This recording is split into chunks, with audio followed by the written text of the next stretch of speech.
इसके लिए आपके थैंकफुल हैं। तो जो विषय आज आपने उठाया है उसमें मैं आपसे कई प्रश्न करने वाली हूँ। और ये जो आप देख रहे हैं नैरेटिव चल रहा है, सबसे सर्वप्रथम मैं ये भी कहना चाहूंगी, जो भाषा आप चयन करते हैं संस्कृत निष्ठ हिंदी, वो बहुत प्रभावशाली भाषा है और वो हिंदी को और भारतीयता को वैसे ही बढ़ावा दे रही है। तो मैं इस वार्ता के साथ में यहाँ से प्रश्नावली अपनी शुरू करना चाहूंगी और आपका परिचय सबको करवाना चाहूंगी कि अहित भारती जी एक वरिष्ठ पत्रकार हैं, बहुत ही जमीनी स्तर से कार्य करते हैं और भारतीय पत्रकारिता में बहुत ही क्रांतिकारी रूप से कार्य कर रहे हैं।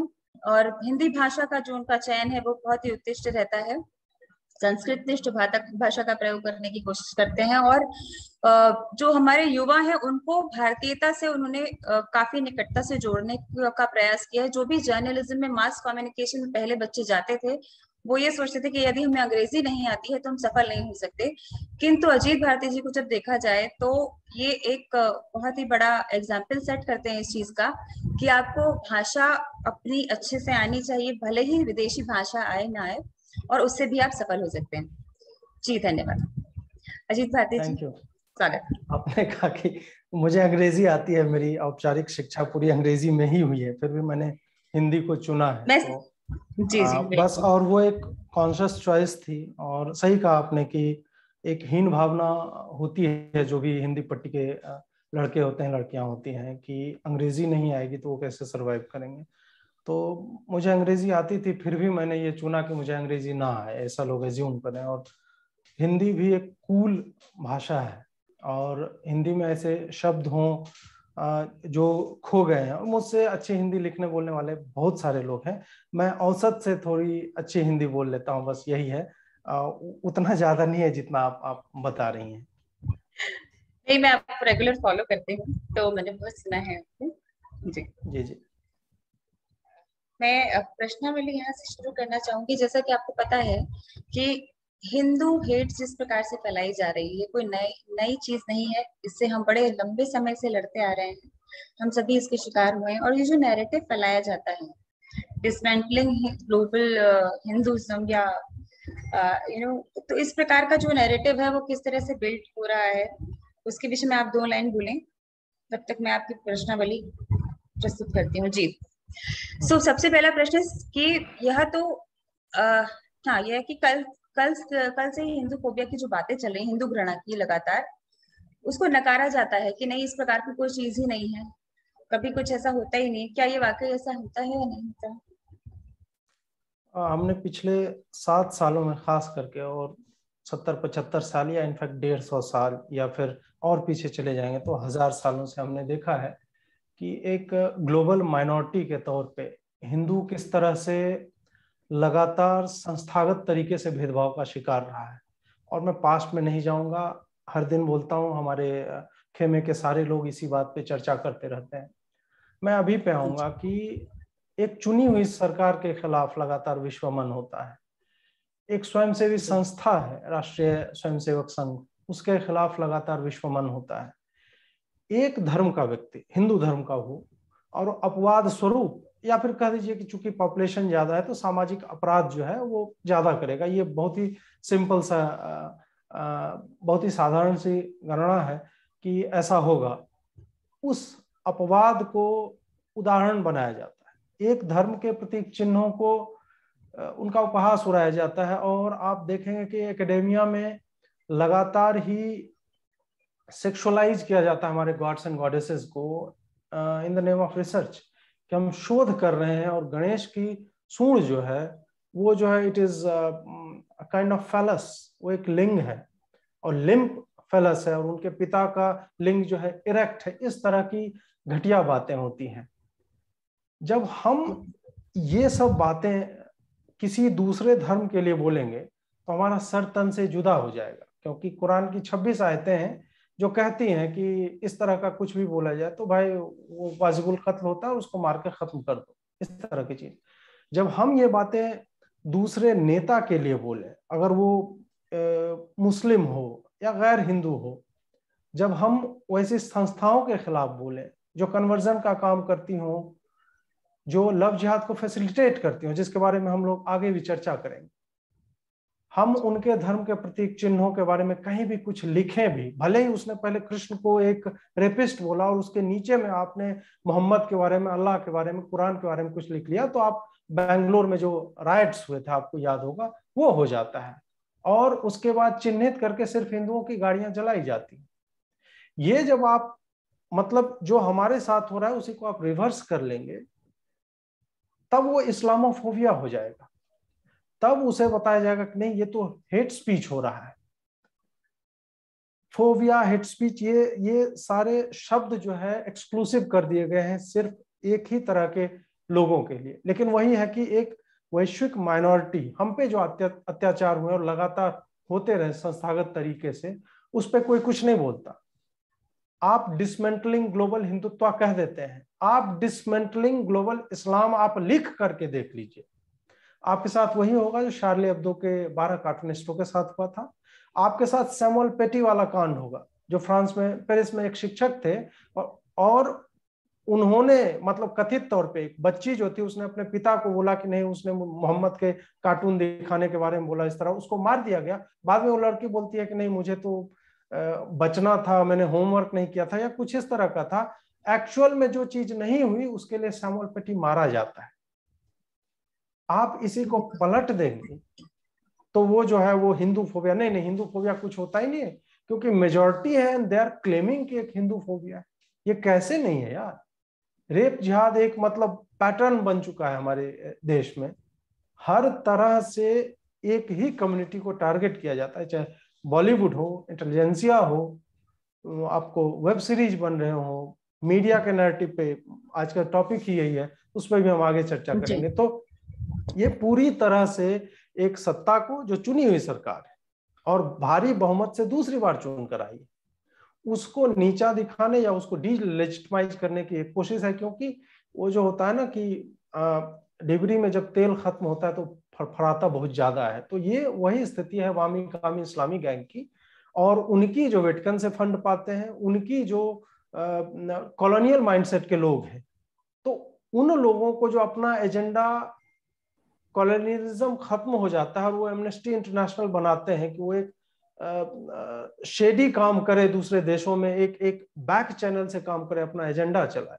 तो ये सारी चीजें जब हम देखते हैं तब हम पाते हैं कि हम किस स्थिति में, और इनफैक्ट हम 1500 साल से या 1200 साल से हम उसी तरह की एक तरह गुलामी मानसिकता वालों के नैरेटिव का शिकार होते जा रहे हैं, उसी में जीने को विवश हैं। जहां चूंकि हम मेजॉरिटी हैं, इसलिए हम पे जो भी अत्याचार होते हैं उसको रजिस्टर भी नहीं किया जाएगा। बिल्कुल। आप इसमें मीडिया का क्या रोल समझते हैं? जो हिंदू फोबिया प्रदर्शित किया जा रहा है, किस प्रकार से जो भी डिजिटल मीडिया प्लेटफॉर्म्स आपने बताए, वो किस तरह से नैरेटिव तैयार किए जाते हैं, किस तरह से बिल्ड किए जाते हैं, क्या कैसे प्रदर्शित किया जाता है और कैसे हम सभी को भ्रमित किया जाता है? इस पे कुछ प्रकाश डालें। बॉलीवुड का इसमें क्या रोल है? क्योंकि बॉलीवुड से बच्चे बहुत कुछ सीखते हैं। आजकल के जो यूथ है हमारा, 16-17 साल से हम बहुत बचपन से बॉलीवुड देखने लगते हैं, फिर हम उससे प्रभावित होते हैं। तो इस विषय पे आप बताएं। मीडिया पे पहले चर्चा करूंगा, उसके बाद हम बॉलीवुड पे भी चलेंगे। मीडिया में हमने देखा अभी हाल ही में 2-3 दिन पहले एक टाइम्स ऑफ इंडिया की एक क्लिप घूम रही थी कि एक रेपिस्ट था, उसने मतलब वही रेपिस्ट था और उसको रिप्रेजेंट किया है। पहले तो तांत्रिक शब्द का या बाबा शब्द का प्रयोग करते हैं हेडलाइंस में, बाद में पता चलता है कि रेपिस्ट जो है असलम है, अहमद है, सलमान है, सद्दाम है। तो उस आदमी ने कन्फ्रंट किया कि तुमने, और फोटो ये लगाते हैं वो भगवा वस्त्र पहने हुए, और ये एक नहीं है, ये रेपिटेटिव है, इसकी बारंबारता अत्यधिक। ये लगातार इस तरह के एग्जाम्पल्स उठाते हैं जहां पे एक्चुअल में अगर रेपिस्ट मुस्लिम होगा और वो तांत्रिक या बाबा इस तरह का नहीं है। और मैं ये भी आपको दावे के साथ कहता हूं कि जितने इस तरह के रेपिस्ट होते हैं और सेक्सुअल क्राइम्स करते हैं जो बाबा का वेश धरे होते हैं या नशे में आपको पाए जाएंगे, आप उनकी तलाशी उसी तरह से लो जैसे जॉली एलएलबी में अक्षय कुमार ने उसकी ली थी, दीपक डोबरियाल था या जो भी था उसकी। तो उसमें उसका आप गोत्र मूल पूछते जाइएगा, अंत में जो है वो पोटासियम ऑक्साइड ही निकलता है।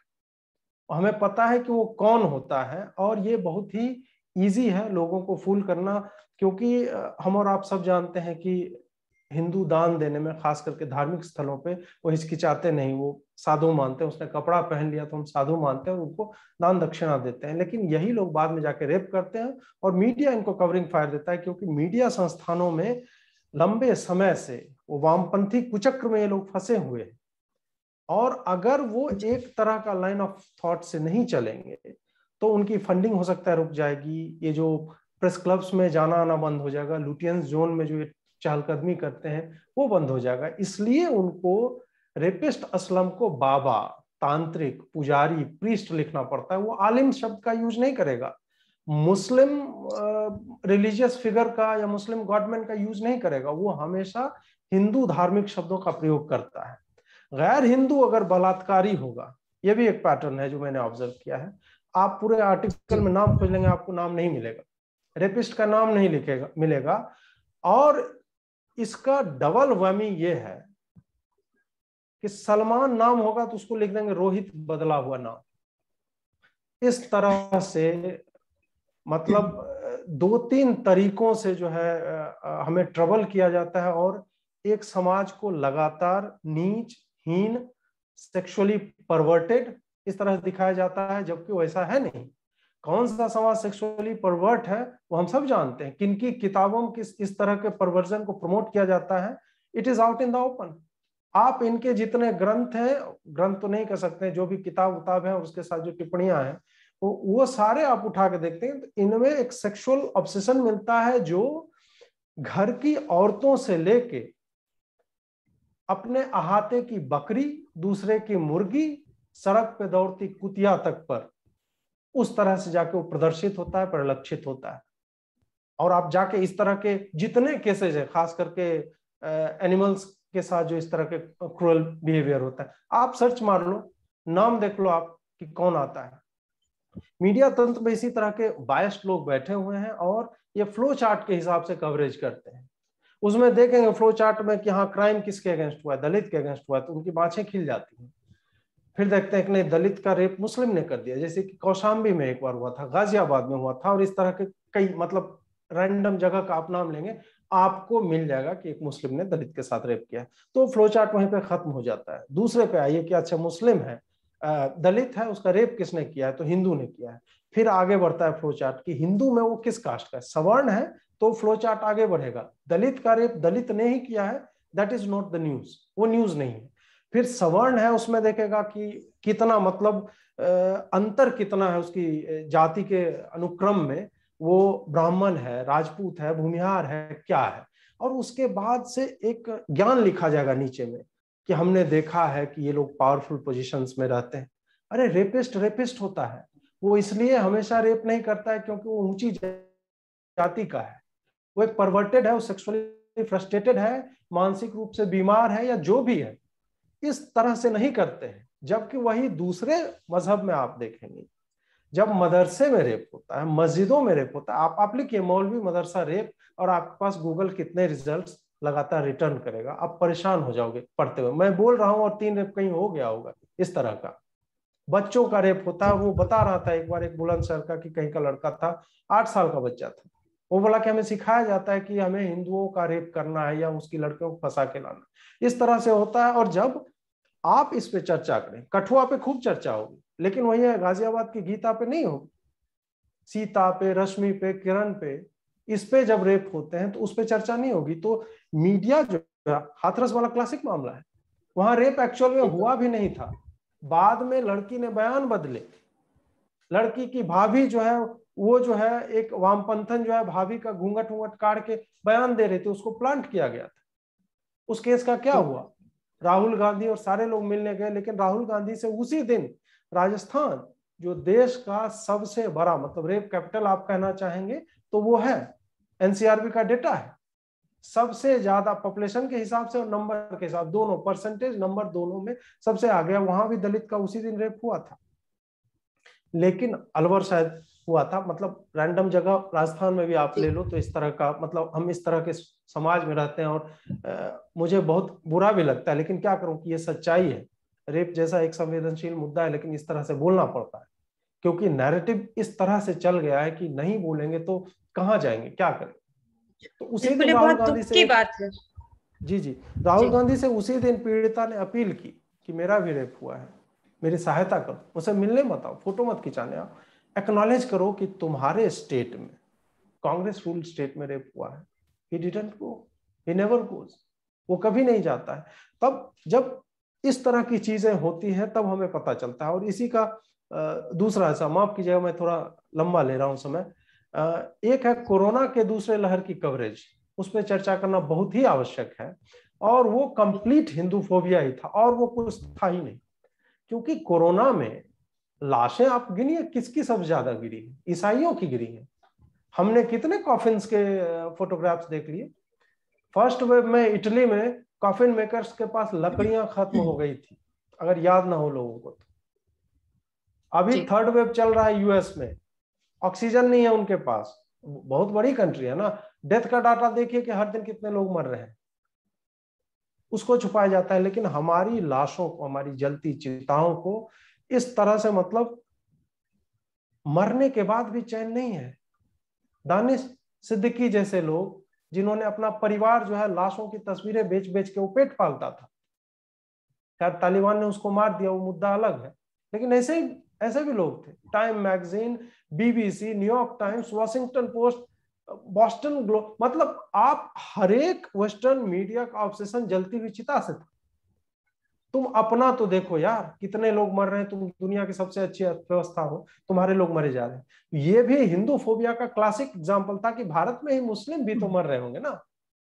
केरल में देखिए, बिल्कुल। केरल में मुस्लिम मर रहे हैं भाई, तो वहां पे क्या चल रहा है, ये सब कोई नहीं देखता। आपने फिर बॉलीवुड पे बात की, बॉलीवुड पे हम आगे चर्चा, मतलब एक अलग क्वेश्चन में कर लेंगे बॉलीवुड और वेब सीरीज के ऊपर। आप वो प्रश्न आगे रख देंगे तो, क्योंकि ये बहुत लंबा खींच गया। जी जी।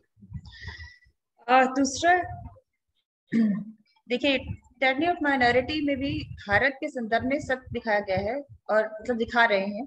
और यह मान लिया जाता है कि मेजोरिटी ही बुरा कर सकती है, जैसे कि आपने भी बताया।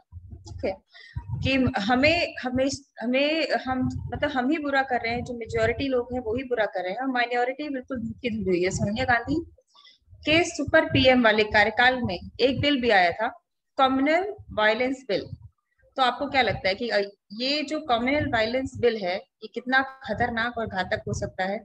यदि भविष्य में ये आए तो इससे हमें किस प्रकार से नुकसान पहुंचा सकते हैं, राष्ट्र को या समाज को? ये जो टिरनी ऑफ माइनॉरिटी यही है कि जो अल्पसंख्यक हैं उन्होंने तंत्र पे इस तरह से कब्जा किया हुआ है कि बहुसंख्यक को दोयम दर्जे का नागरिक बना दिया गया है। हमारी वोट पावर है, हमारे लोग कथित तौर पे पावर के पोजीशंस में बैठे हुए हैं, लेकिन संस्थाएं इस तरह से डिजाइन की गई हैं, जैसे मैंने बोला कि मीडिया ही है, वो 1-2 साल का नहीं है, 7 साल का नहीं है, ये 150 साल का इनका वर्चस्व रहा है नैरेटिव के ऊपर। इंग्लिश मीडिया से ट्रांसलेट होकर हिंदी में आते थे खबरें और वो जाती थी। तो इंग्लिश जो है 2% लोग भारत में बोलते हैं अंग्रेजी, जो मतलब सही तरह से लिख और बोल सकते हैं। खूब एक्सपेंड करोगे, आपके नाम ले लेना और कन्वर्सेशन मतलब हाय हेलो कर लेना, तो 10% पे जाता है। वो लोग नैरेटिव जो है ये किया, लीड किया करते थे। तो टिरनी ऑफ माइनॉरिटी यही है कि वो हर एक काम करके निकल जाते हैं। वो तबरेज का केस होता है, जो सामाजिक अपराध था, एक चोर था, उसको बहुत लोगों ने पीटा, मोटरसाइकिल शायद चुराने आया था और पीटा। उसके बाद वहीं पे कुछ लोग खड़े होंगे, वो बोल दिया कि जय श्री राम बोलो, जय श्री राम बोलो। उसको पिटाई लगी चोरी के कारण और उसको फेंक दिया गया जय श्री राम के ऊपर। उसके बाद क्या हो कि मीडिया में जो होता है कि सुशांत मर जाएगा तो 3 महीना पागल की तरह जो है कार को और नंबर प्लेट चेंज कर रहे हैं, या कुछ और हो जाएगा तो उसी तरह हम दौड़ते रहेंगे। नॉट दैट कि ये जरूरी बात नहीं है, कीजिए उसको भी कवर, लेकिन 24 घंटे की कवरेज की आवश्यकता नहीं है, मुझे नहीं लगता है। बहुत बड़ा देश है, बहुत लोग हर दिन मरते हैं, जो भी है। तो इन लोगों ने, मीडिया वालों ने, जब जब हिंदू कोई क्राइम करता है और जो अपवाद होता है उस पे ये लोग इतना ज्यादा फोकस डाल देते हैं, माइक्रोस्कोपिक एकदम नीचे घुस के, एकदम पैरामीशियम, अमीबा, इस लेवल पे ये लोग चले जाते हैं। और खोद खोद के कुछ ना कुछ एक एंगल निकाल लेंगे कि अखलाक को किसने मारा, तो भाई उसके मारने वाले की भीड़ में फलाने का, फूफे के, ननद का, लड़के के बेटा का कोई भाजपा में कुछ था। इस तरह से भाजपा का या संघ का संबंध जो है स्थापित किया जाता है। माइनॉरिटी वाले वही क्राइम करेंगे। और मैं बता दूं आपको कि 2019 में री इलेक्शन हुआ था और उसके बाद तबरेज वाला मामला आता है। उसके बाद जितने भी जय श्री राम के आए हैं, जितने भी, मैं बोल रहा हूं 49 मामले, तो मैं जब एडिटर था ऑफ इंडिया का तो मैंने डॉक्यूमेंट किया था, सबके सब झूठ पाए गए, सबके सब। ये है टिरानी ऑफ माइनॉरिटी। टिरानी ऑफ माइनॉरिटी ये है कि जब उत्तर प्रदेश के लोग कांवर यात्रा के लिए कांवर लेके निकलते हैं, वो मुसलमान गांव से होकर निकलते हैं, उनमें रात के 2 बजे पत्थरबाजी की जाती है। आप सोचिए कि कोई कितना खलिहर होगा या किसको कितनी घृणा होगी हिंदुओं से कि वो 2 बजे रात में बैठा हुआ है छत पे पत्थर लेके कि इधर से कांवर वाले जाएंगे तो हम उनको पत्थर मारेंगे। एक जगह की बात नहीं है, एक एक सीजन में 50-50 इंसिडेंट इस तरह के आते रहे। 2017 में आप उठा देंगे, 18 में देख लेंगे, 19 में देख लेंगे, 20-21 में तो कोरोना हो गया तो नहीं हो रहा। ये है टिरानी ऑफ माइनॉरिटी। टिरानी ऑफ माइनॉरिटी ये है कि आप दुर्गा पूजा का पंडाल बनाते हैं, उस पर पत्थरबाजी होती है। रामनवमी का आप जुलूस निकालते हैं तो उसके ऊपर चप्पल फेंका जाता है, कहा जाता है कि तुम मस्जिद के सामने से नहीं ले जा सकते, मस्जिद के सामने से गीत नहीं बजा सकते।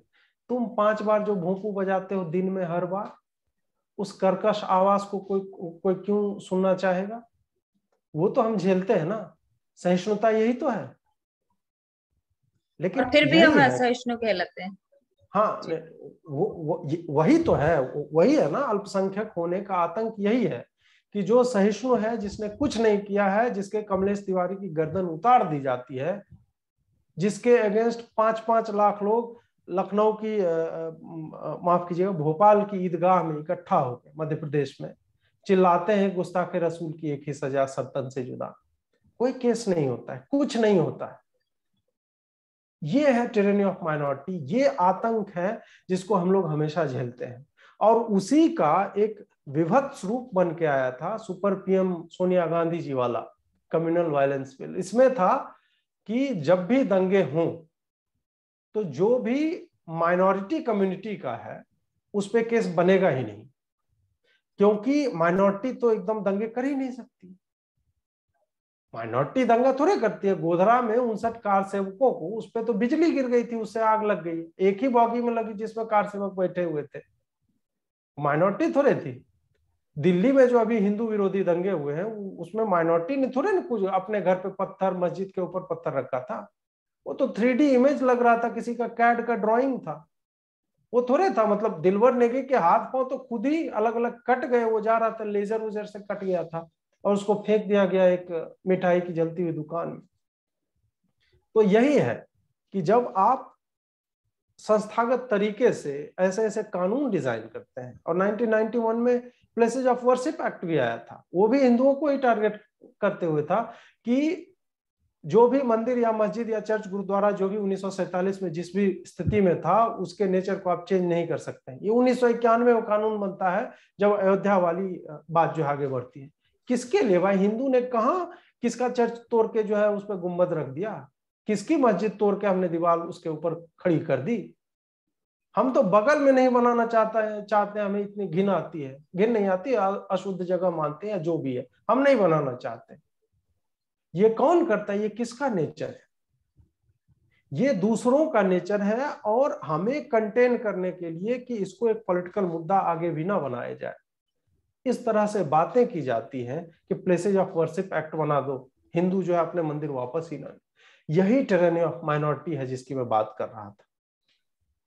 जी, जैसा कि अभी हम बात कर रहे थे कि देखिए, संघ के लोगों का जो पोस्टर बनाया गया, संघी जैसे दिखने वाले कुछ कार्टून दिखाए गए और उनको हथौड़े से उखाड़ते हुए एक जो पोस्टर बनाया गया, वो पोस्टर दिखा करके ये दिखाया जा रहा है कि हम वैश्विक पटल पर के संघ बहुत आतंक फैला रहा है।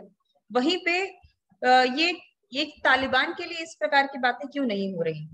जहां पे एक तालिबान पूरे देश पे कब्जा कर लेता है, वहां की स्त्रियों को बेचता है, उनको रेप करता है, और यहाँ पे कोई फेमिनिज्म भी नहीं आता, कोई फेमिनिस्ट भी नहीं आती उठ करके तो इस पे आप थोड़ा प्रकाश डालिए कि ये ऐसा क्यों कर रहे हैं और इसका क्या ध्येय है, और आप ये जो वास्तविकता में टेररिज्म है उसको टेररिज्म दिखाने से क्यों डरते हैं, और हमें जो हम कभी भी टेररिस्ट एक्टिविटी में नहीं थे हमें क्यों टेररिस्ट बनाते हैं।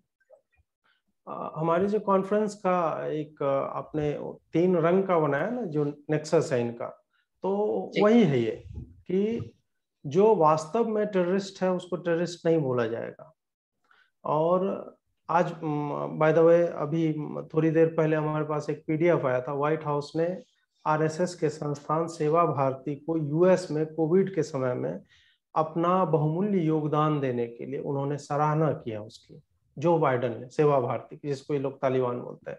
वैसे आयरनी ये भी है कि जो बाइडेन ने तो तालिबान की भी सराहना कर ही दी है एक तरह से, तो ये भी आयरनी है। तो मैं ये बताना चाह रहा था कि यहीं पे ये लोग नंगे होते हैं, यहीं पे अपने आप को ये लोग एक्सपोज करते हैं कि तुम जिसको तालिबान कहते रहे उसने कभी कुछ नहीं किया, जिसके नारे को तुम जय श्री राम के नारे को आतंकी नारा बनाने की बहुत कोशिश कर लिए, क्योंकि उधर आईसिस का एक नारा है जो उसके काले रंग के फ्लैग पे लिखा हुआ है, वो एक इस्लामी नारा है, और उसमें फिर गुड इस्लाम बैड इस्लाम करने लगते हैं लोग।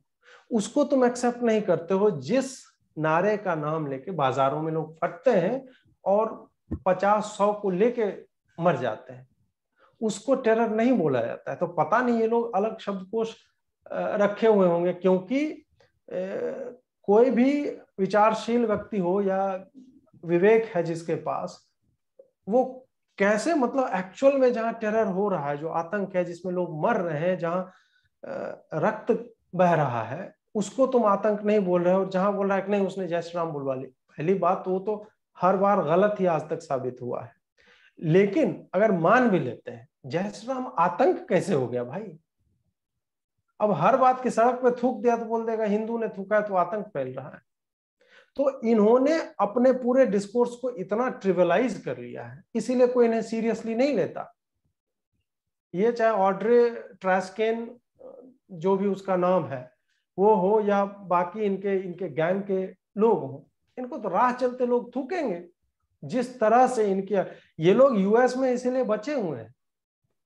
हमें इन पे दया आती है, हमें गुस्सा नहीं आता कि ये लोग हैं, दया आती है थूको यार, हटाओ, इग्नोर करो इनको, ये लोग उसी लायक हैं। इसलिए जब जब ये लोग इस तरह का डिसमेंटलिंग ग्लोबल हिंदुत्व करते हैं, उसमें जब इनका टारगेट आरएसएस होता है, उसका एक बहुत बड़ा कारण है 5800 एनजीओ है इस देश में जो सिर्फ और सिर्फ हिंदुओं के कन्वर्जन पे काम करते हैं। 15,000 करोड़ रुपया प्रति वर्ष इनकी फंडिंग है, जो कि छोटा अमाउंट नहीं है।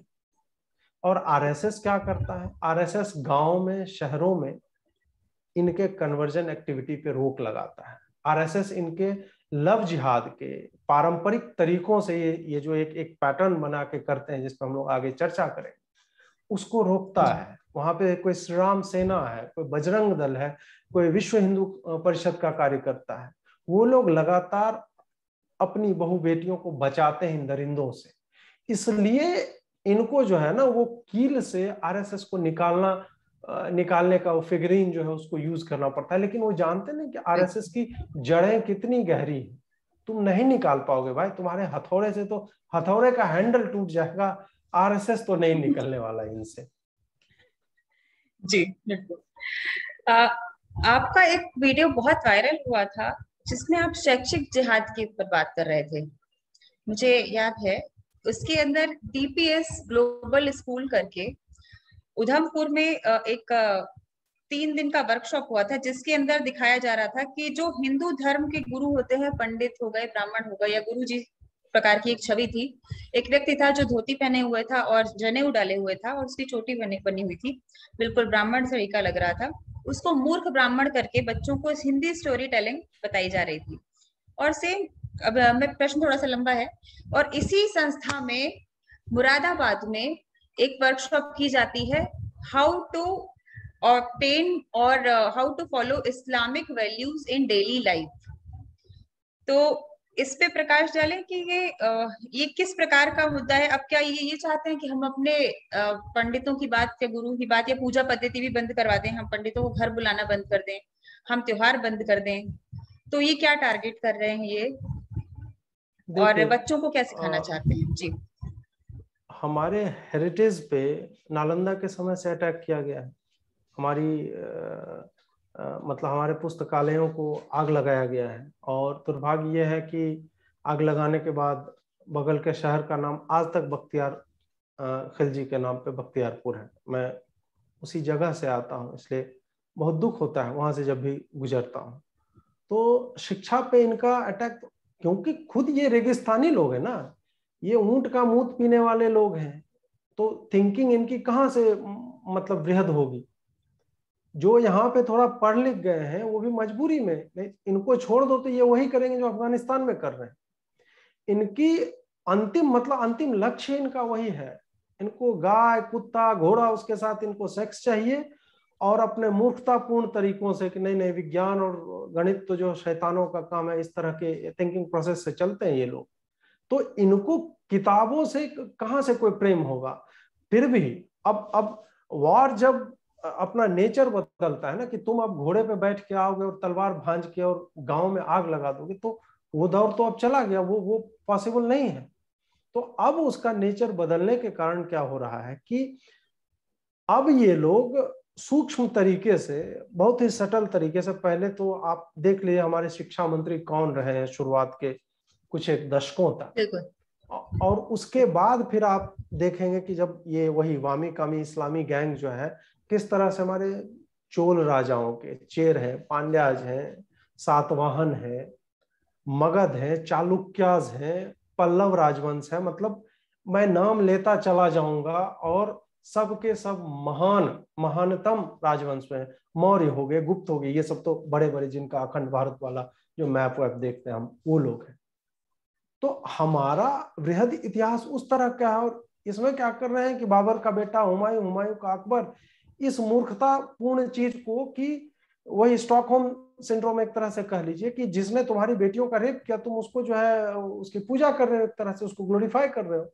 तो एक तो उन्होंने ये अपने जो विदेशी आक्रांताओं की संस्कृति नहीं, कुसंस्कृति कह सकते हैं, उसको इम्पोज किया, उसके बारे में एक फैसिनेशन हमारे दिमाग में डाला, और हमारे राजाओं को एक पैराग्राफ में समेट दिया।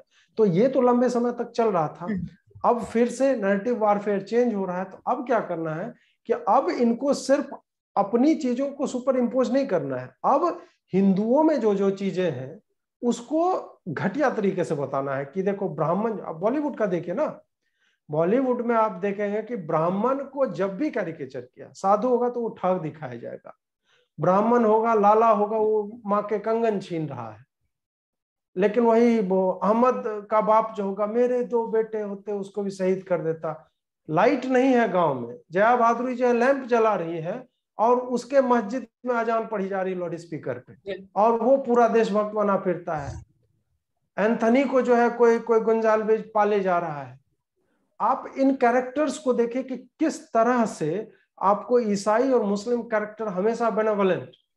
मुंबई में ये जो सलीम जावेद की जोड़ी है, मुंबई में हमेशा से किसका वर्चस्व रहा है गुंडागर्दी में भाई? एक दो को छोड़ दो, सारे मुस्लिम नाम है। और आप देखिए गैंगस्टर कौन होता है, मल्होत्रा, ढोलकिया, तो ये वो सारे हिंदू नाम है। तो इन्होंने उस तरह से भी एजेंडा पुश किया। तो वही अब आ रहा है किताबों में कि पंचतंत्र में बहुत सारी कहानियां हैं, लेकिन उसको मूर्ख ब्राह्मण कहानी ही चुनना है, ताकि वो जो है जनेऊ दिखा सके, उसका धोती दिखा सके, उसकी शिखा दिखा सके, और उसको अपमानित कर सके। और वहीं पे दूसरी तरफ कि नहीं नहीं, मतलब उसके स्कूल में 20% बच्चे शायद मुस्लिम होंगे, लेकिन वर्कशॉप में उस सबको सिखाएगा कि इस्लामिक वैल्यूज जो है अच्छे। भाई क्या सिखाओगे उन बच्चों को? तुम मुर्गी का रेप करना क्या सिखाओगे तुम यार? तुम अपना देखो कि काफिर जब वाजिबुल कत्ल होता है, बच्चों को सिखाओगे वर्कशॉप में? क्या है तुम में अच्छाई ऐसी? अच्छाई ऐसी है तो अफगानिस्तान में क्यों हो रहा है? यूरोप के हर शहर पे बम फोड़ने वाले कौन लोग? उस पर वर्कशॉप करवा दो ना, उन सच्चाइयों को बताओ कि शार्ली एब्दो के कार्टूनिस्टों को किसने मारा और क्यों मारा, कमलेश तिवारी को किसने स्टैब किया उतना, तो ये नहीं बताएं। तो शैक्षणिक में तो वो चल ही रहा है। अब क्या है कि इन द फेस होता जा रहा है, सोशल मीडिया का टाइम है तो हमें पता चल जाता है।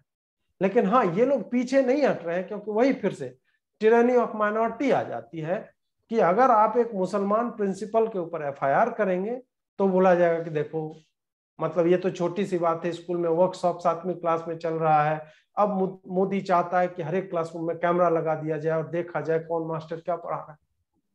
बड़े अचंभे इस की तरह बात आपको बताती हूँ इस विषय पे ही, जो आपने बोली कि जो डिसमेंटलिंग ग्लोबल हिंदुइज्म या हिंदुत्व हो रहा था, उसके ऊपर ये नहीं बोला गया कि ये हम जबरदस्ती कर रहे हैं या फ्रीडम ऑफ स्पीच उसके लिए बोला जा रहा था। और जैसे ही हमने कार्यक्रम शुरू किया और जहां जहां पे भी हमने कार्यक्रम रिले किया या पोस्ट किया, वहां वहां पे ब्लॉकेज, वहां वहां पे ये बोला गया कि अब भारतीय गवर्नमेंट इसके अंदर इंटरवीन करके और हमसे इस प्रकार के मुद्दे उठाया जा रहा है और इस प्रकार से कार्य किया जा रहा है। तो जो आप बोल रहे हैं ये बिल्कुल सत्य कथन है कि हमारी फ्रीडम ऑफ स्पीच कब आएगी, हम कब बोलना शुरू करेंगे, कब इसका प्रतिकार शुरू करेंगे पूर्णतः, या हम इन मुद्दों पर इसी प्रकार से सिर्फ चर्चा करेंगे, और अगर हमें करना चाहिए तो कैसे प्रतिकार करना चाहिए।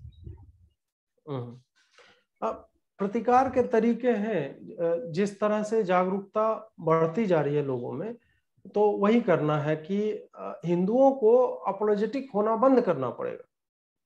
मैं बार बार ये कहता हूं कि तुम्हारे लोग अगर कहीं 2-4 नारा वारा लगा देते हैं, भाई उसके पीछे खड़े रहो, ये नौटंकी मत करो कि नहीं नहीं यार हमारे धर्म में तो, भाई तुम्हारा धर्म कहाँ था, क्या था और क्या बना दिया गया, उसकी चिंता करो। अहिंसा परमो धर्म, ये सब फज्जी की बातों में मत रहो। शस्त्र और शास्त्र दोनों, हमारे किस देवी देवता के हाथ में शस्त्र नहीं है, वो क्या फर्जी है? उसमें फूल लगा दो, फिर फूल और दान की बालियां, अहिंसा फर्जी परमो बातें। धर्म तो आधा आधा श्लोक है, आप तो मुझसे ज्यादा सर विज्ञ हैं। तो उसके अंदर जो आधा शब्द था वो मुझे भी याद नहीं आ रहा, मैं आपको बताऊंगी कि जब धर्म की बात हो तो हिंसा भी जायज है, नहीं अरे ये वो तो कहा है गया ही है। ना, यदा यदा हि धर्मस्य ग्लानिर्भवति भारत, ये आप महाभारत का श्लोक ले लो ना। वो क्या है कि जी धर्म की हानि जब भी होगी तो कृष्ण ने सुदर्शन उठाया कि नहीं भाई, महाभारत जी होने दिया कि नहीं? पहले सारे प्रयास हम शांति करेंगे, उसके बाद नहीं होगा तो हमें तो उतरना पड़ेगा ना रण क्षेत्र में। उससे हम कहाँ भागेंगे? बिल्कुल। हमारे कौन से देवता रण से भागे हैं? जब जब धर्म पे हुई है तो आप देखिए कि उसमें यवनों मलेच्छों सबका नाम है उधर। जी तो हमें भी वही करना पड़ेगा कि ये माफी मांगना बंद करे हिंदू लोग। माफी जी मांगना मतलब मूर्खों और कायरों का धर्म होता है। क्यों माफी मांगेंगे भाई? और कौन मांगता है माफी? तुम्हारी मूर्तियां हर दिन तोड़ी जाती हैं, तुमने कितने बार माफी मांगी गई?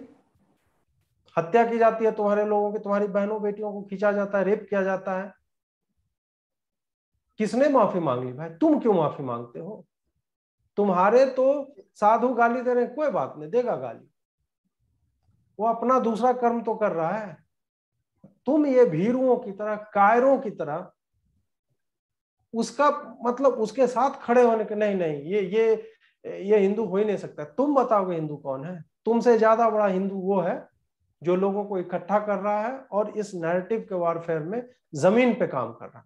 तुमसे बड़ा वो हिंदू है जो जंतर मंतर पे जाके और चिल्लाता है, नारा लगाता है, और हम लोग पुंसत्वहीन लोगों की तरह खड़े होकर नहीं नहीं नहीं यार वो असली हिंदू नहीं है, हिंदू धर्म ये नहीं सिखाता। कहां पढ़ लिए तुम कि हिंदू धर्म ये नहीं सिखाता? हिंदू धर्म में शिखंडी खड़ा हुआ था कि नहीं भीष्म को जब मारना था? क्या नहीं सिखाता हिंदू धर्म?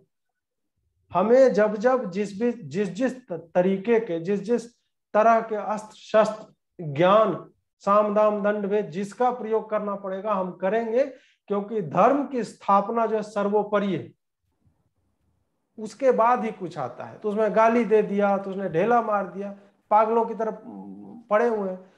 मैं समझती हूँ अनअपोलोजेटिक कि स्कूलों में भी ये जो नैरेटिव है कि अहिंसा परमो धर्म, धर्म हिंसा तथा बचाव, यह संपूर्ण था, और ये नैरेटिव जिस प्रकार से स्कूलों में भी सिखाया जा रहा है, तो आधी आधी चीजें बता करके हमारे बच्चों को बरगलाने की कोशिश की जाती है। वो मुझे लगता है, आप बताएं कि अगर हम शिक्षा पद्धति में थोड़ा कुछ चेंज करना चाहें तो किस तरह से करें, और बच्चों को इसमें किस प्रकार से और अवगत कराएं, पेरेंट्स का क्या इसके अंदर इंटरवेंशन होना चाहिए, इसमें थोड़ा छोटा रखिएगा क्योंकि समय हमारे पास थोड़ा संक्षिप्त है जी। पेरेंट्स को मैं बहुत ज़्यादा सुझाव तो नहीं दे सकता। मैं सिर्फ यही कहना चाहूँगा कि हमें स्कूलों के ऊपर डाल के छोड़ देना नहीं चाहिए अपनी धार्मिक शिक्षा के लिए बच्चों को। आप अपने आसपास के गुरुकुल तलाशिए और बच्चों को 1 घंटे के लिए कम से कम भेजिए कि वो जो भी हमारे शास्त्र हैं बेसिक कम से कम होना चाहिए ना। मुझे नहीं पता कि अभी 6ठी और 7वीं में संक्षिप्त महाभारत और रामायण पढ़ाई जाती है कि नहीं, हमारे समय में पढ़ाई जाती थी। तो कम से कम 2 ग्रंथ का कुछ तो ज्ञान हमें था।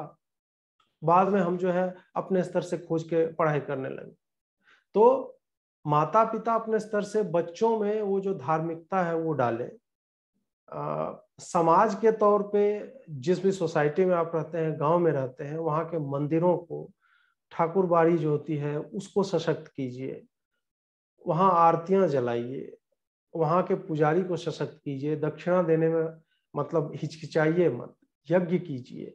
ये सब जब तक आप नहीं करेंगे और तब बच्चा आपका पूछेगा कि इसका पर्पस क्या है, इसका लक्ष्य क्या है, हम क्यों कर रहे हैं, जब तक उसके भीतर जिज्ञासा नहीं जगेगी इन चीजों को लेके, तब तक आप भूल जाइए कि मतलब आप अपने आने वाली पीढ़ी के साथ मतलब कुछ कुछ धार्मिक कर पाएंगे। नहीं, स्कूल तो अब गया, स्कूल तो वो अब जो भी न्यू एजुकेशन पॉलिसी आ रही है और उसमें बदलाव हो रहे हैं, लेकिन उसको आते आते एक जनरेशन लग जाएगा। उस मतलब बच्चे फिर सीखेंगे, फिर वो मेच्योर होंगे, फिर दूसरी पीढ़ी के बच्चे, हो सकता है तब तक सरकार बदल जाए, एजुकेशन पॉलिसी बदल जाएगी। तो सत्ता के ऊपर आधारित नहीं रहना चाहिए। आप देखें ना कि उन्होंने तो मदरसे खोल रखे हैं ना, मिशनरी स्कूल तो चल रहा है ना, वहां पे हिम्स गाए जाते हैं कि नहीं, वहां चर्च के जो है पैराग्राफ्स पढ़ाए जाते हैं कि नहीं। आपके ग्रंथों के अनुच्छेद कहाँ हैं, आपके ग्रंथों की पौराणिक कहानियां कहाँ पे बताई जाती हैं। तो वो हमें अपने ही वैयक्तिक स्तर पे और फिर छोटे छोटे समूह में सामाजिक स्तर पे करना पड़ेगा। जी, 8वां क्वेश्चन है मेरा कि कास्ट यानी जाति को लेकर केबी खूब एट्रोसिटी लिटरेचर फेंकी जा रही है, और यह फैशन बन गया है कि घटनाओं का एजेंडा, जो आपने अभी थोड़ी देर पहले भी बताया था कि चूज करके बताते हैं, तो उसको हम अब उसका प्रतिकार कैसे करें, या फिर क्योंकि देखिए हमें मालूम है हमारे देश में ही बैठी हुई मीडिया, कुछ सिलेक्टेड मीडिया ऐसा कार्य कर रही है, तो अगर हम उसको बेनकाब करने की कोशिश करें क्योंकि अब हम सरकार की, जैसे आपने बोला कि हम सरकार पे निर्धारित नहीं रहे, तो as a human, as an individual, how we can retaliate or we can react on that to stop those forces. Yeah. देखिए ये सब नौटंकी दलित चिंतन के नाम पे हो रही है, जो कि हमारे दौर का सबसे बड़ा ढकोसला है। सब मूर्खतापूर्ण बातें हैं। जहां तक जातिवाद की बात है और जातिगत भेदभाव की बात है, वो हमारे समाज की रियलिटी है, और वो रियलिटी किसी भी समाज की है। हमारे यहाँ जो कास्ट है वो कहीं पे क्लास हो जाता है। यूएस में क्लास का है ना इशू, गरीब अमीर का, श्वेत अश्वेत का, किसी तरह की मतलब भेदभाव की का विषय तो है, हर जगह पे होता है। कुछ नहीं मिलता है, जू लड़ रहे हैं, तुम कौन हो, मुसलमान में कौन हो, अर्जर हो, अलाफ हो, अशरफ हो, कौन हो, इस तरह की चीजें तो चल रही है ना। तो हर जगह पे ये होती है, तो आप जाति को एक्सपेल आउट नहीं कर सकते, वो रहेगा, वो अलग अलग रूपों में रहेगा। समाज के ढांचे के लिए चाहे वर्ण कह लीजिए, जाति कह लीजिए, वो आवश्यक है। अब बात यह है कि जब तुम उस पर अटैक करना चाहते हो, उस सिस्टम के ऊपर, तो तुम किस तरह से करते हो? क्या तुम्हारा अप्रोच पॉजिटिव है कि तुम जो है लोगों को जागरूक बनाओ कि नहीं, ये जो तुम चाय के कप के नीचे क्रॉस मारे हुए ये गलत है? अपने घर से हम लोग शुरू कर सकते हैं। मुझे लग गई 1 पीढ़ी अपने घर वालों को ये समझाने में। अब जो है नॉर्मल है, मेरा कोई मित्र है, इररिस्पेक्टिव ऑफ कास्ट, ठीक है, मैं उसके साथ चाय पीऊंगा, खाऊंगा, एक साथ में खाना शेयर करूंगा। मैं उस स्कूल से आता हूं जहां पे कभी पूछा ही नहीं गया कि कौन किस जाति का है, हम सब एक यूनिफॉर्म में जाते थे। तो इस तरह के स्कूल में इस तरह की शिक्षा अगर दी जाएगी, तब जातिवाद जो है वो धीरे धीरे दूर होगा। आर्थिक रूप से उनको सशक्त बनाइए। उनमें जब आर्थिक रूप से उनके पास पैसे होंगे हाथ में, तब वो जो है अपने लिए बेहतर शिक्षा पाएंगे, बेहतर चिकित्सा मिलेगी। तरह तरह की चीजें हैं जो पॉजिटिवली की जाती है। अभी क्या हो रहा है कि नहीं, दलित का देखो ये रेप कर दिया है सवर्ण ने, तो यार वो रेप है, वो एक सामाजिक अपराध है। उसमें सवर्ण होने के कारण या दलित होने के कारण वो क्राइम नहीं हुआ, वो एक मेल और फीमेल लिंग के कारण वो क्राइम होता है। मैं ये नहीं कह रहा हूं कि सारे रेप उसी कारण होता है, मेजॉरिटी जो अधिकांश जो है वो उसका कारण यही होता है कि वो मेल है फीमेल है, उसके कारण ये सारी चीजें होती। तब जब तुम सेलेक्टिव हो जाओगे और उसको रिपोर्ट करोगे, तब क्या होता है कि वो मुद्दा गौण हो जाता है। जो मुख्य मुद्दा कि 8 साल की बच्ची का रेप हो गया, वो बच्ची खो जाती है, फिर उसमें सवर्ण और दलित आ जाता है, फिर उसमें आ जाता है कि भाजपा है और भाजपा रूल्ड स्टेट में हो रहा है। ये सारी नौटंकियां जब होने लगती है तो पूरा का पूरा नैरेटिव जो है ना, जो जो पॉजिटिव नैरेटिव होना चाहिए भेदभाव को अलग करने के लिए, घटाने के लिए, जीरो करने के लिए, वो जो है घटता नहीं है, वो इनफैक्ट बढ़ता चला जाता है। आप आरक्षण जिस तरह से दे रहे हैं वो गलत है, उसका पूरा तरीका गलत है।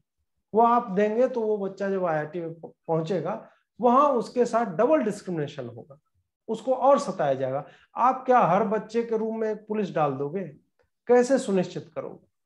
उसके लिए जब तक आप मेरिटोक्रेसी की तरफ नहीं बढ़ोगे, जो जितना टैलेंटेड है उस हिसाब, आप एजुकेशन फ्री कर दो ना, आप उनको पैसे दो हाथ में, एजुकेशन फ्री करो हर जगह पे। उसके बाद उनको कम से कम इस हीन भाव से तो निकालो कि हम हीन हैं। मतलब ठीक है, ये भी दुर्भाग्य है कि दलित नेता जितने हैं उन्होंने इन लोगों को हीन होना उनका हक बना दिया है, जबकि उनको ये करना चाहिए था कि नहीं, तुम हीन नहीं हो, तुम्हें हम सेम एजुकेशन देंगे, सेम प्रोफेसर पढ़ाएंगे, और उसके बाद तुम सेम परीक्षा में बैठो, उससे ज्यादा नंबर लाओ।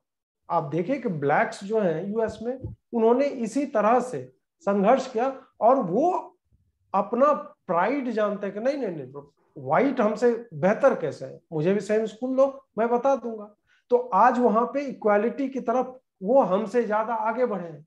हम लोग ये नौटंकी में फंसे हुए हैं कि नहीं नहीं नहीं, ये हमारा आरक्षण, हमारा अधिकार है, तब फिर कभी नहीं आएगी। तो वही है, जाति जातिवाद और दलित चिंतन, ये सब का सब एक नकारात्मक धारा में जो है वो बहता चला जा रहा है, और उसका कोई भी पॉजिटिव मुझे निकट भविष्य में आता नहीं दिखता है। देखिए, मैं भी लेखन पठन में बहुत विश्वास रखती हूँ। तो जो ये जातिवाद है, पहले तो हमारे यहाँ कर्म के हिसाब से था, जातिवादी होती नहीं थी, ये भी नैरेटिव है, आपको पता है।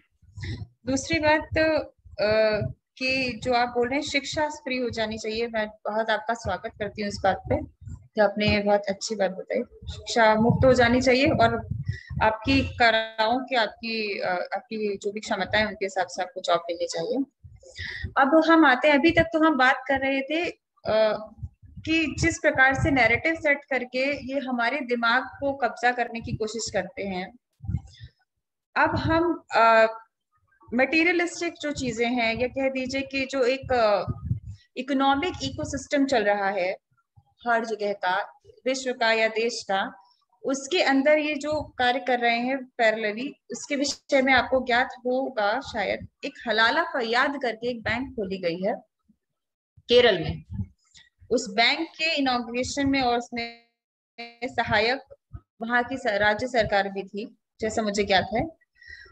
तो आप ये बताएं कि यहाँ पे जब RBI गाइडलाइंस से सारी बैंक्स चलती हैं, तो एक इस्लामिक बैंक खोलने का क्या ध्येय हो सकता है? और इस्लामिक बैंक जो है उसका मैं आपको बता दूं कि उसके अंदर इनको इंटरेस्ट जो होता है वो लेना जायज नहीं होता, तो ये इंटरेस्ट नहीं लेते उसका। तो उस पैसे का क्या, किस प्रकार से, कहाँ इस्तेमाल कर रहे हैं? दूसरा कि हलाल हलाल जो है, हलाल और झटका, वो सिर्फ मीट के लिए डिफाइन था, किंतु हलाल और झटके की अब सर में लगाने वाले तेल से लेकर के और पैर में पहनने वाला जूता भी आज की डेट में हलाल का बिक रहा है। आपका बैग से लेकर के और लिपस्टिक भी हलाल की बिक रही है। तो ये क्या, ये एक पैरेलल इकोसिस्टम बनाने की कोशिश है? और अगर है तो ये हमारी सरकार के या कोई भी सरकार के अंतर्गत ये कोई नई नई चीज चल रही है, तो सदियों से चली आ रही है, तो ये कैसे संभव हो पा रहा है और इसका क्या ध्येय? हलाल इकोसिस्टम बनाने की कोशिश नहीं हो रही है, वो बना हुआ है। हाँ, आपको शायद ज्ञात नहीं है, $6.4 ट्रिलियन की इकोनॉमी है हलाल इकोनॉमी। और उसमें से $2.5 ट्रिलियन हलाल फूड का है।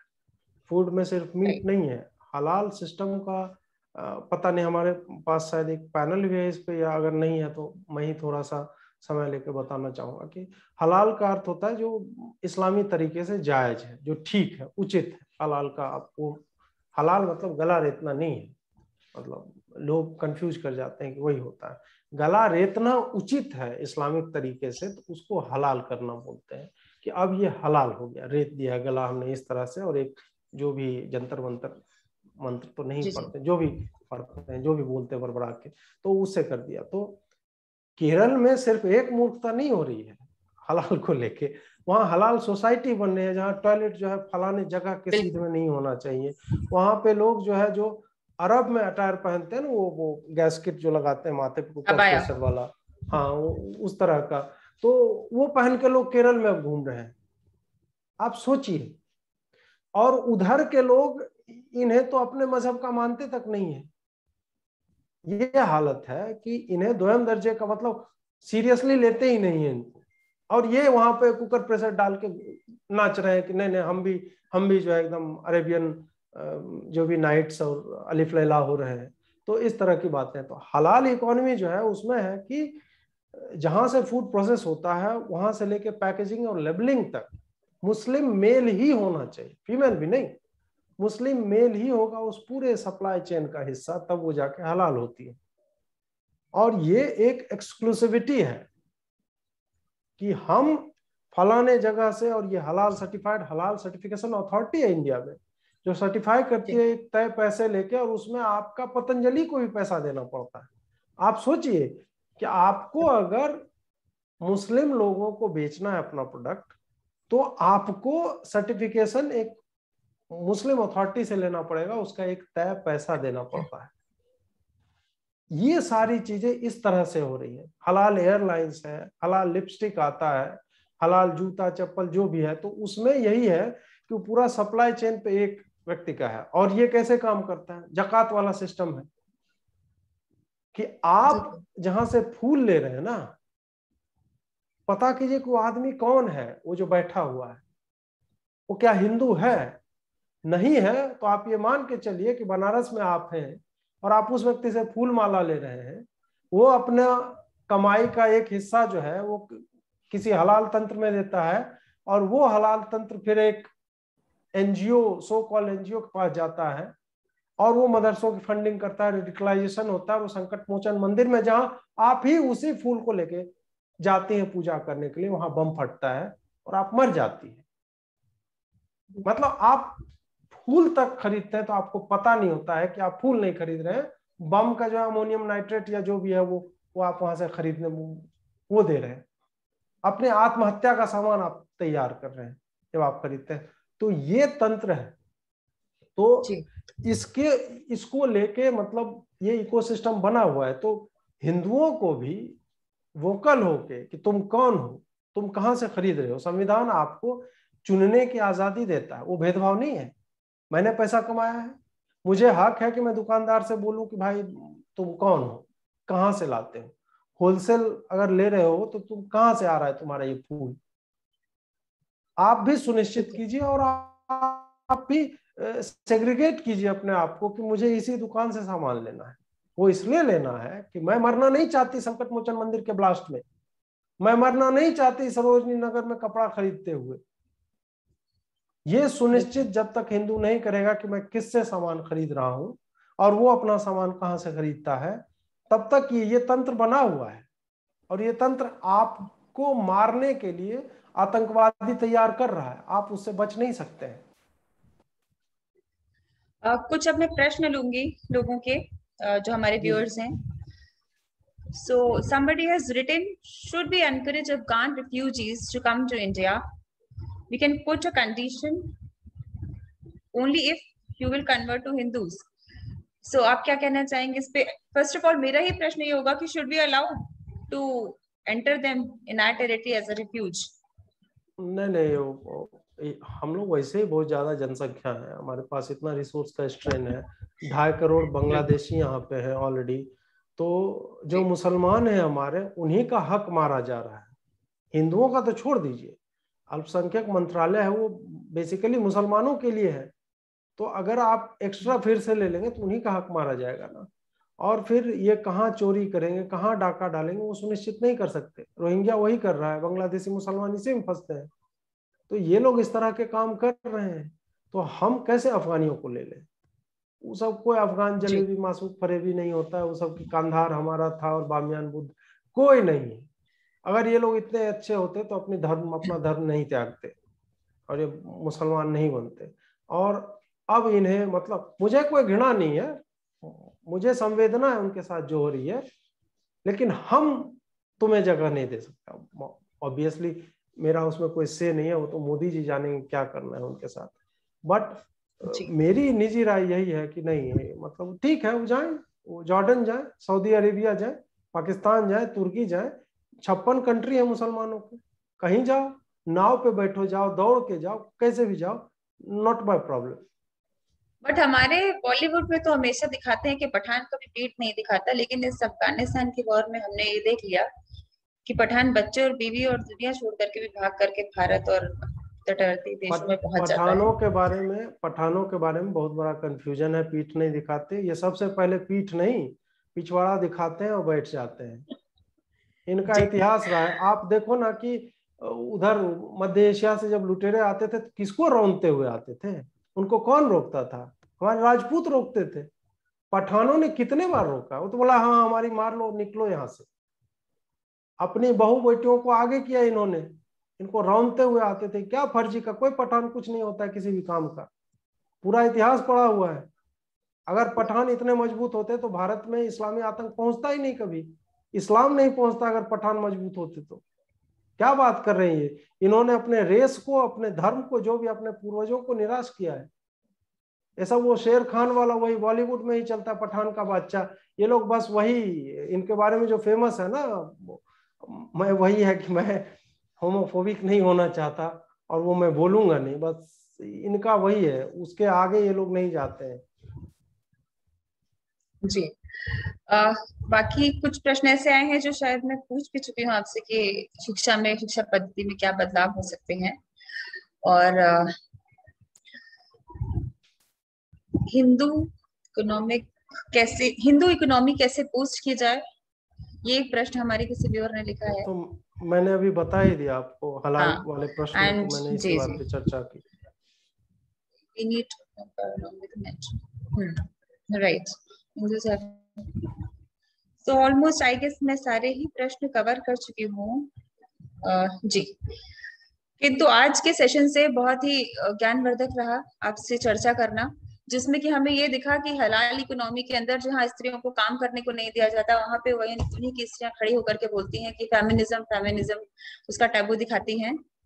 और जहाँ पे स्त्रियों को सांस नहीं लेने दी जाती, जहाँ पे उनको बेच दिया जाता है, उनका रेप किया जाता है, वहां पे भी उनका फेमिनिज्म सो जाता है, तभी वो नहीं जागता। तो आपने जो तथ्य जागृत किए वो बहुत ही अच्छे थे, और आपकी प्रखर पत्रकारिता से और इतने अनुभव से जो भी आपने हम लोगों से बातें बताई उसके लिए आपका बहुत बहुत धन्यवाद। और भविष्य में हम इसी प्रकार की चर्चाएं करते रहेंगे। जरूर। जय माता जी, भारत नमस्कार। माता